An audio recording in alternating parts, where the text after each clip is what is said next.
Ngayon, paano naman mag-repot ng nepenthes? Ano yung ating gagawin? So una, since nandito namang halaman natin, ang una nating kailangang gawin ay, siyempre linisin. Kailangan nating linisin yung mga halaman, tanggalin natin yung mga dried features, mga dried na dahon.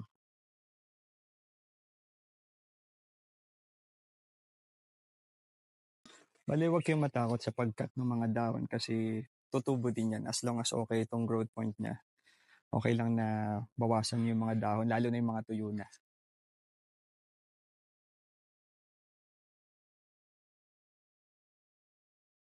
Sumabit. So yun, once na nalinisan natin, tanggalan natin yung mga dahon, ang sunod naman natin gagawin, siyempre, naka-ready na yung ating media. So yung next natin, i-ready yung media. Ang media natin is again, coco peat. And then, ready natin yung paglalagay nating paso. So dito natin sila ililipat. Take note na yung mga paso, malaki yung hole para mas maganda yung drainage. Mas maganda yung mga ganitong klase ng pot.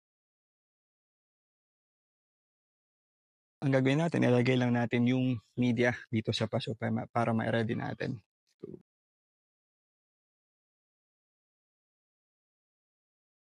yun, kapag ready na yung ating paso na may media, syempre kukunin natin yung halaman doon sa kanyang pot para i-transfer.